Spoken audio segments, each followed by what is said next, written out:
अस्सलाम वालेकुम dear students, friends and subscribers. Dear students, आज की इस नई वीडियो के साथ मैं हूं Mohammad Nawaz Waraich, political scientist. Dear students, आज हमारा टॉपिक है एमसीक्यूज इंटरनेशनल रिलेशंस। तो आज की इस वीडियो के अंदर जो है हमने आपके लिए इंटरनेशनल रिलेशन से, इंटरनेशनल ऑर्गेनाइजेशन से इंतहाई इंपॉर्टेंट एमसीक्यूज का इंतखाब किया है और इसमें से वो एमसीक्यूज जो हम शामिल किए हैं जो पब्लिक सर्विस कमीशन के मुख्तलिफ जो इम्तिहानात हैं, चाहे वो फेडरल पब्लिक सर्विस कमीशन हो या provincial federal public service commission हो, उनके इम्तिहानात का हिस्सा बनते रहे हैं। आइए इस वीडियो का बाकायदा तौर पे आगाज़ करते हैं। आप देख रहे हैं हमारा YouTube channel political science with Nawaz Waraich. Dear students, हमारा चैनल है political science with Nawaz Waraich और आपको इस चैनल की वसात से मुख्तलिफ मौज़ूआत के ऊपर जिनका तल्लुक़ पॉलिटिकल साइंस के साथ होता है, इंटरनेशनल रिलेशन के साथ होता है, इंटरनेशनल ऑर्गेनाइजेशन और इंटरनेशनल पॉलिटिक्स या वेस्टर्न फ़िलासफ़ी और दीगर जो इंतहाई अहम मौज़ूआत होते हैं जो डायरेक्टली और इनडायरेक्टली जो है पॉलिटिकल साइंस से रेलिवेंट होते हैं, आप तक हमारी वीडियोस जो हैं पहुंचती रहती हैं। उम्मीद है आपको हमारी ये कावश जो है ज़रूर पसंद आएगी और आप इसका फीडबैक जो है वो लाजमी तौर पे दीजिएगा। डियर स्टूडेंट्स, हमारा पहला क्वेश्चन है the number of principal organs of UNO। आपने बताना ये है how many principal organs are there of UNO। UNO क्या है? United Nations Organisation. ये एक बैनुल अक़वामी तंजीम है जो आफ्टर वर्ल्ड वार सेकंड जो है जो इस्टेब्लिश हुई थी और 24 अक्टूबर 1945 को इसकी बुनियाद जो थी वो रखी गई थी। तो आपने बताना ये है कि UNO जो है इसके जो प्रिंसिपल ऑर्गन्स हैं या इसके जो परमानेंट ऑर्गन्स हैं वो कौन कौन से हैं या कितने हैं। तो इसमें 3 ऑप्शन दिए गए हैं। पहला ऑप्शन है 6 प्रिंसिपल ऑर्गन्स, दूसरा है 5 और तीसरा है 4। The correct answer is 6 organs. There are 6 principal organs of UNO। तो UNO जो है उसके जो बुनियादी इदारे हैं वो कितने हैं? 6 हैं। इसके अलावा BCO जो है उसकी स्पेशलाइज्ड एजेंसीज हैं जो मुख्तलिफ ज़िंदगी के मुख्तलिफ शोबों के अंदर जो है इंतहाई अहम खिदमात भी सर अंजाम देती हैं। हमारा दूसरा क्वेश्चन है the international township built near Pondicherry in India in collaboration with UNESCO is located। Dear students, India के अंदर जो है एक इंटरनेशनल टाउनशिप कैम किया गया है नियर उसका जो इंडिया का जो इलाका है मॉन्टिचेरी in India in collaboration with UNESCO. UNESCO जो है ये UNO की एक स्पेशलाइज्ड एजेंसी है। जिसका कि पहले जिक्र हो रहा था कि UNO के जो प्रिंसिपल ऑर्गन्स हैं वो 6 हैं और इसके अलावा BCOs की जो है स्पेशलाइज्ड एजेंसीज हैं जिसमें से एक यूनेस्को है।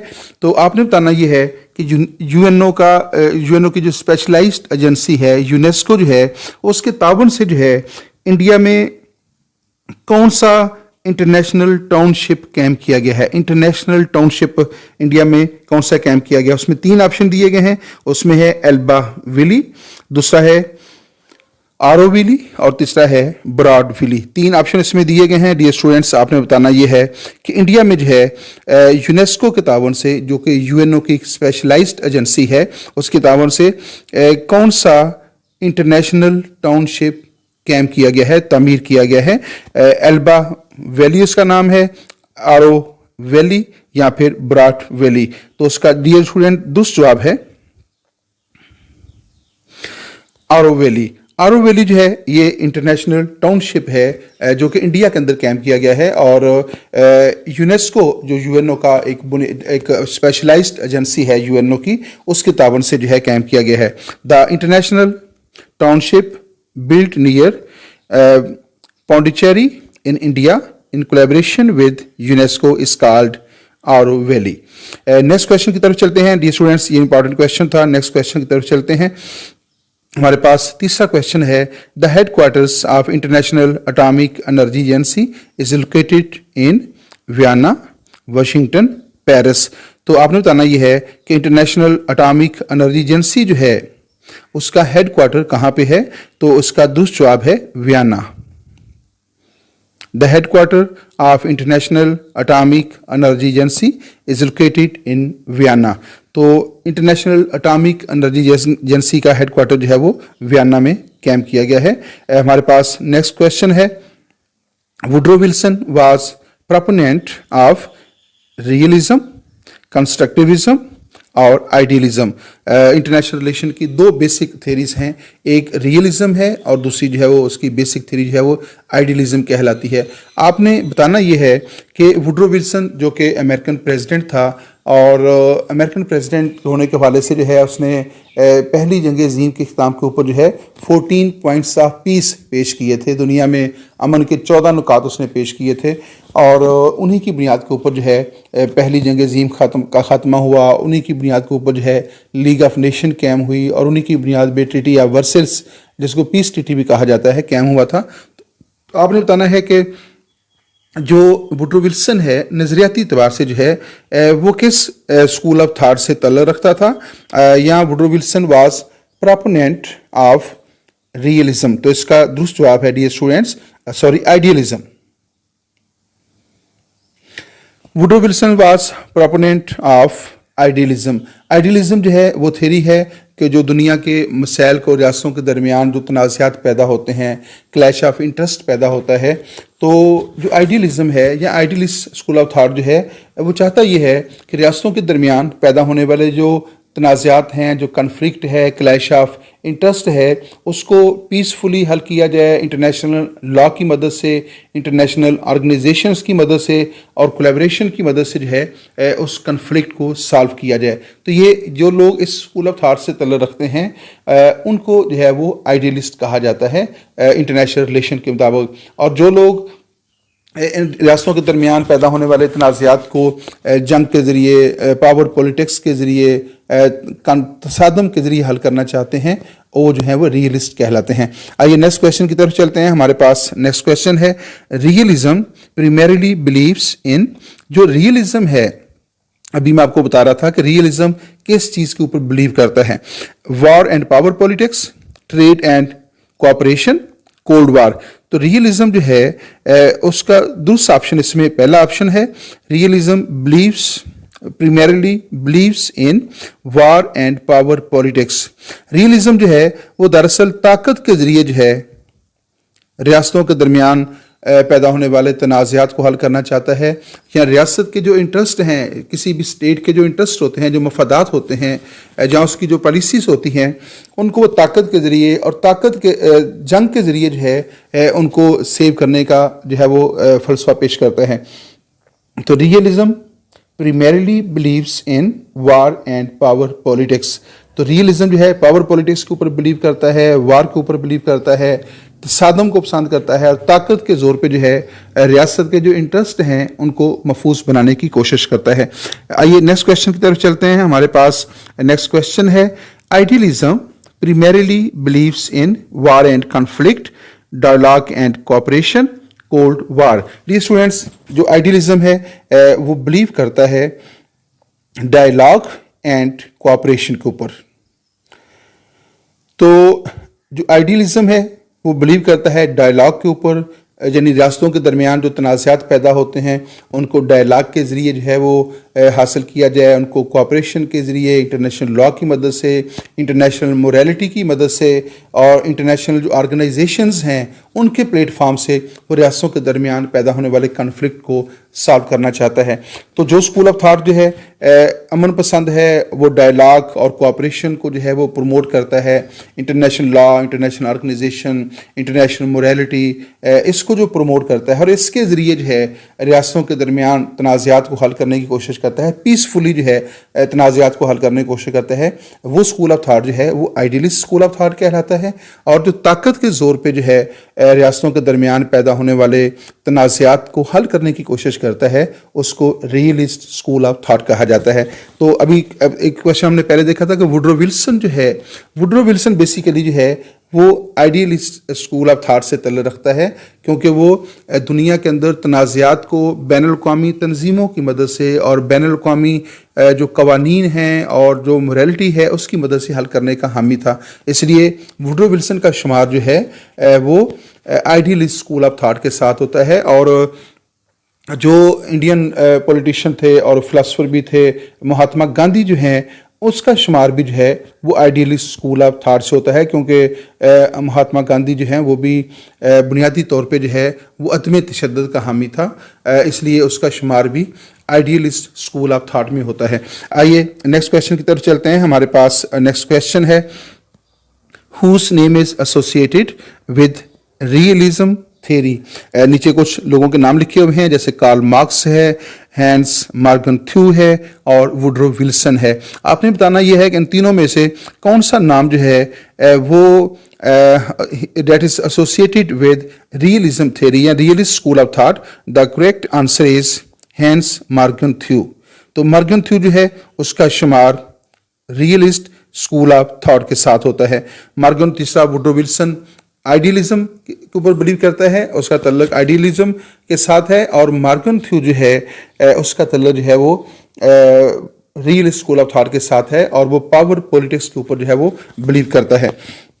यानी रियासतों के दरमियान पैदा होने वाले तनाज़ात को वो जंग के ज़रिए ताकत के ज़ोर पे जो है वो हल करने के ऊपर बिलीव रखता है, इसलिए मार्गन थ्यू का शुमार जो है रियलिस्ट स्कूल ऑफ थॉट या रियलिज्म के साथ जो है वो जोड़ा जाता है। आइए नेक्स्ट क्वेश्चन की तरफ चलते हैं। हमारे पास नेक्स्ट क्वेश्चन है, detente means an alliance, relaxation of tensions and cooperation between states. आपने बताना ये है डिडेंटे जो है इसका क्या मतलब है। इसका मतलब है रिलैक्सेशन ऑफ टेंशन, रियासतों के दरमियान जो है जो टेंशन पाई जाती है, ख़ास तौर पे इस टर्म का जो इस्तेमाल है वो आफ्टर वर्ल्ड वार सेकंड हुआ, जब यूएसएसआर और यूएसए के दरमियान जो है 1945 से लेकर 1990-91 तक जो है कोल्ड वार लड़ी गई, और उस कोल्ड वार के दौरान जो है दोनों मुल्कों के दरमियान या दोनों ब्लॉक्स, रशियन ब्लॉक और अमेरिकन ब्लॉक के दरमियान जो है तसादम की ऐसी कैफियत पैदा हो चुकी थी कि पूरी दुनिया जो है उसमें टेंशन क्रिएट हो गई थी कि किसी वक्त भी जो है एक बड़ी आलमगीर जंग शुरू हो जाएगी, थर्ड वर्ल्ड वार शुरू हो जाएगी। और उस वक्त चूँकि अमेरिका के पास भी एटॉमिक वेपन्स थे, जो जबकि वो तो पहले ही इस्तेमाल कर चुका था during the second world war, और रशिया ने भी ये सलाहियत हासिल कर ली थी, और भी बहुत सारे मुल्कों के पास एटॉमिक वेपन्स आ गए थे। तो ये खदशा पैदा हो गया था कि अगर अब जंग हुई तो वो एटॉमिक वार होगी और उसमें दुनिया की बहुत बड़ी जो है वो तबाही और बर्बादी होगी। तो फिर इस टेंशन को ख़त्म करने के लिए जो है मुख्तलिफ इक़दामात किए गए थे। तो रिलैक्सेशन ऑफ टेंशन्स जो है डेट इज़ कॉल्ड डिडेंटे। डिडेंटे बेसिकली जो है फ्रेंच टर्म है, उसका मतलब ये है कि टेंशन को रिलीज़ करना, टेंशन को कम करना या इख्तलाफात को महदूद कर देना। आइए नेक्स्ट क्वेश्चन की तरफ चलते हैं। डियर स्टूडेंट्स, हमारे पास नेक्स्ट क्वेश्चन है, who wrote the book the military and politics in Pakistan. The military and politics Pakistan is the work of Hasan Askari, और दूसरा क्वेश्चन है अकील शाह। डियर स्टूडेंट्स, इसमें जो जवाब है वो है डॉक्टर हसन अस्करी। उनका पूरा नाम है डॉक्टर हसन अस्करी रिजवी, जो कि पंजाब यूनिवर्सिटी के शोबा जो डिपार्टमेंट ऑफ पॉलिटिकल साइंस है उसके चेयरमैन भी रहे हैं। और मैं एक पर्सनल सी बात करने लगा हूँ कि मुझे उनकी शागिर्दगी का एजाज़ भी हासिल है।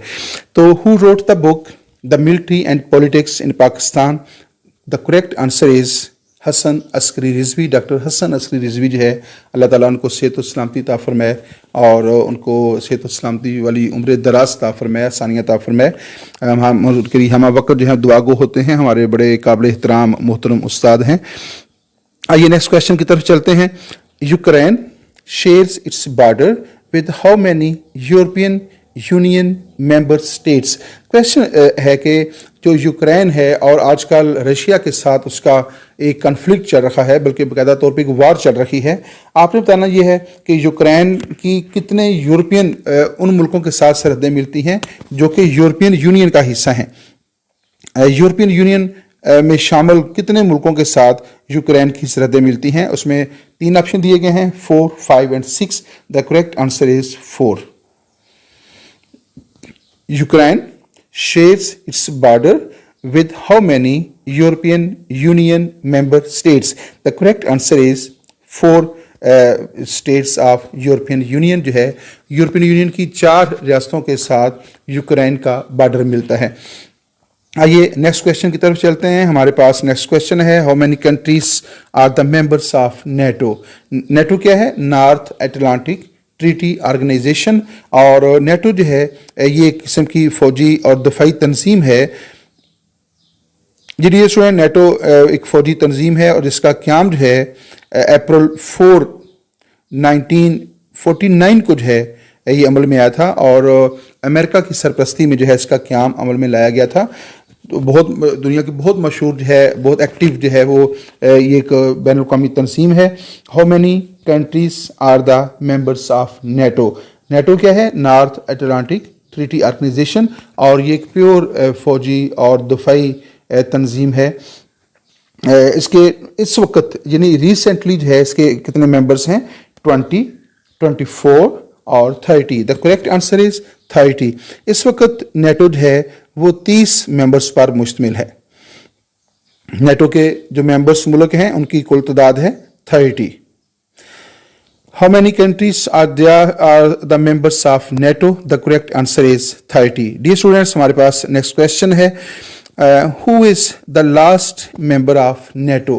कौन सी रियासत जो है नेटो की सबसे आखिर में उसकी मेंबर बनी है? Dear student, the Republic of North Macedonia became the latest country to join the alliance on 27 March 2020। 2020 को जो है 27 मार्च 2020 को जो है the Republic of North Macedonia जो है वो नेटो का मेंबर बना है। ये 30th member of the NATO है। तो आखिरी जो रियासत जो नेटो की मेंबर बनी है वो कौन है? The Republic of North Macedonia. और उसने कब उसकी मेंबरशिप हासिल की? मार्च 27, 2020। तो 27 मार्च 2020 को जो है the Republic of North Macedonia जो है उसने नेटो की मेंबरशिप हासिल की है और ये 30वीं रियासत है जिसने सबसे आखिर में जो है वो नेटो की मेंबरशिप हासिल की है। नेक्स्ट क्वेश्चन की है, what does NATO stands for. Dear students, NATO के मतलब कुछ क्वेश्चन मैंने इसलिए शामिल किए हैं कि बहुत इंपॉर्टेंट क्वेश्चन है ये, और अमूमन इससे रेलिवेंट कोई ना कोई क्वेश्चन जो है वो ज़रूर आता है। What does NATO stands for, इससे पहले मैं आपको बता चुका हूँ। पहला ऑप्शन है नॉर्थ अटलांटिक ट्रीटी ऑर्गेनाइजेशन और दूसरा है nationalist allied treaty organisation. The correct answer is North Atlantic Treaty Organisation. North Atlantic Treaty Organization. What does NATO stands for? The correct answer is North Atlantic Treaty Organization। और ये जो north Atlantic Treaty organisation है, जैसा कि मैंने पहले बताया, मैं दोबारा बता रहा हूँ ताकि आपके ज़हनशीन हो जाए, अप्रैल 4 1949 को जो है इसका क़याम अमल में आया था। और इसके क़याम का जो बुनियादी मकसद ये था, 1 पॉइंट एजेंडा था इसका, वो था कि जो USSR है उसके कम्युनिज्म के फैलाव को रोकना, ये इसका बुनियादी एजेंडा था। यानी दुनिया को USSR के ख़िलाफ़ जो है वो खड़ा करना। तो नेटो में जितने भी मालिक शामिल हैं बेसिकली इनको जो है वो USSR के ख़िलाफ़ और उसके कम्युनिज्म के ख़िलाफ़ जो है वो खड़ा किया गया था। आइए नेक्स्ट क्वेश्चन की तरफ चलते हैं। हमारे पास नेक्स्ट क्वेश्चन है, which is landlocked country among the following states. Dear student, नीचे 3 मुल्कों के नाम दिए गए हैं, नेपाल, इंडिया, चाइना। आपने बताना यह है कि इन 3 मुल्कों में से कौन सी रियासत जो है वो लैंड लॉक्ड स्टेट कहलाती है। लैंड लॉक्ड स्टेट कौन सी है? From the Nepal, India and China. The correct answer is Nepal. Nepal की कोई भी सरहद जो है वो किसी भी समुद्र के साथ नहीं मिलती। ऐसी रियासत जिसकी कोई भी बाउंड्री जो है, एक्सटर्नल बाउंड्री जो रियासत की होती हैं उनमें से कोई भी सरहद किसी खुले समुद्र के साथ ना मिलती हो, उसको लैंड लॉक्ड कंट्री कहा जाता है। जिस तरह स्विट्ज़रलैंड भी एक लैंड लॉक्ड कंट्री है, अफगानिस्तान एक लैंड लॉक्ड कंट्री है, ताजिकिस्तान, काज़ाकिस्तान, उज़्बेकिस्तान, ये सारी जो सेंट्रल एशियन स्टेट्स हैं ये लैंड लॉक्ड कंट्रीज़ हैं। नेपाल का शुमार भी इन्हीं में से होता है और अफ़गानिस्तान का शुमार भी इसी में होता है। स्विट्ज़रलैंड का शुमार, दुनिया में बेशुमार ऐसी स्टेट्स हैं जो कि लैंड लॉक्ड कंट्रीज़ कहलाती हैं, यानी उनकी कोई भी सरहद जो है किसी भी समुंदर के साथ नहीं मिलती। तो इसमें दुरुस्त जवाब है नेपाल। नेक्स्ट क्वेश्चन की तरफ चलते हैं। हमारे पास नेक्स्ट क्वेश्चन है, the headquarters of World Intellectual Property Organisation WIPO is located in Paris, London, Geneva. तो इसमें दुरुस्त जवाब है जेनेवा, जो कि स्विट्जरलैंड में है। आपने बताना ये था, the headquarters of World Intellectual Property Organisation WIPO is located in Paris, London और जेनेवा। तो इसमें दुरुस्त जवाब है जेनेवा। नेक्स्ट क्वेश्चन की तरफ चलते हैं। हमारे पास नेक्स्ट क्वेश्चन है, which one of the following is not related to disarmament. Dear students, disarmament क्या है? तखफीफ असला, यानी रियासतों के पास जो असला होता है उसमें कमी कर देना। डिसआर्मामेंट का मतलब ये है। तो इसमें 3 ऑप्शन दिए गए हैं, नेटो, CTBT और NPT। नेटो क्या है? इसका जिक्र पहले हो चुका कि ये एक बैनुल अक़वामी तंजीम है जो कि अपनी नोयत के अतबार से, अपनी नेचर के अतबार से जो है एक खालिस फ़ौजी और दफ़ाई किस्म की तंजीम है। और दूसरा ऑप्शन है CTBT, इसको सेंट्रल ट्रीटी ऑर्गेनाइजेशन कहा जाता है। और उसके बाद जो है comprehensive test ban treaty, very sorry, CTBT जो है वो है comprehensive test ban treaty. Dear students, दोबारा इसको सुन लीजिएगा, कंप्रीहेंसिव टेस्ट बैन ट्रीटी। और NPT है नॉन प्रोलिफरेशन ट्रीटी। तो आप क्वेश्चन हमारा ये है कि इन तीनों में से कौन सा ऑप्शन है जिसका डिसआर्मामेंट के साथ कोई तल्लुक नहीं है? कंप्रीहेंसिव टेस्ट बैन ट्रीटी का बुनियादी मकसद भी ये था कि जो एटॉमिक वेपन्स हैं उनके बनाने के ऊपर जो है, नए टेस्ट बनाने के ऊपर जो है पाबंदी लगा दी जाए। तो गोया इसका तल्लुक जो है वो डिसआर्मामेंट के साथ है।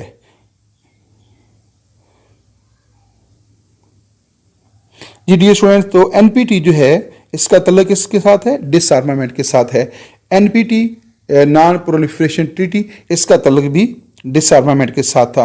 तो नेटो जो है, नेटो का तल्लुक डिसआर्मामेंट के साथ नहीं है, बल्कि अगर कहा जाए तो इसका तल्लुक आर्मामेंट के साथ है, असला साजी के साथ है, क्योंकि ये एक फ़ौजी तंजीम है, एक दफ़ाई तंजीम है और ये USSR के ख़िलाफ़ जो है ड्यूरिंग द कोल्ड वार ये कैम की गई थी। तो ज़ाहिर है इसको अपने ऑब्जेक्टिव हासिल करने के लिए, अपने एजेंडे के ऊपर अमल करने के लिए असले की ज़रूरत थी। तो इसने तो असला साजी को फ़रोग दिया था।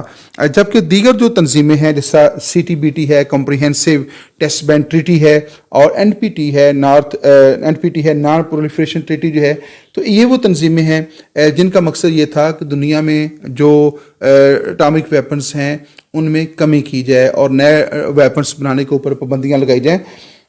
तो इसमें करेक्ट आंसर है NATO. Which one of the following is not related to disarmament? The correct answer is NATO. Next question की तरफ चलते हैं। Dear students, हमारे पास next question है, which of the following describe correctly the group of 7 countries? Group of 7 countries क्या है?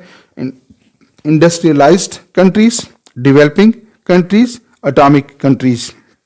Group of 7 जो है ये बेसिकली जो है दुनिया के जो सबसे बड़े इंडस्ट्रियलाइज्ड कंट्रीज़ हैं, सनती मुमालिक हैं, ये उनकी नुमाइंदगी करता है। Which of the following describes correctly the group of 7 countries?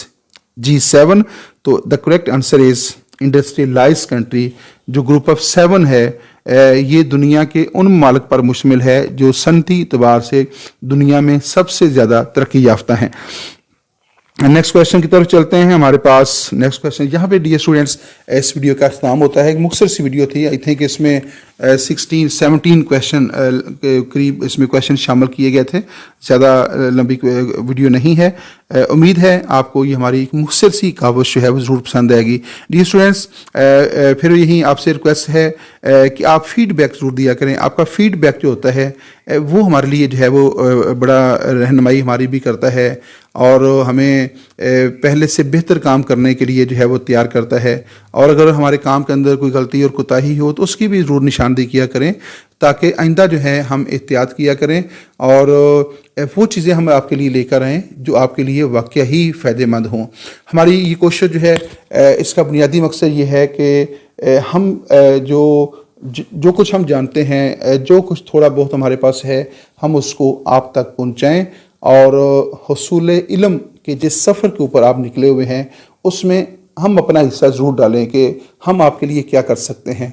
तो अपनी वसातत के मुताबिक, अपनी हैसियत के मुताबिक, जो हमारी हैसियत है या सीधे से लफ्ज़ों में अगर कहा जाए कि जो हमारी औकात है, हम उसके मुताबिक जो है आपको फैसिलिटेट करने की कोशिश करते हैं।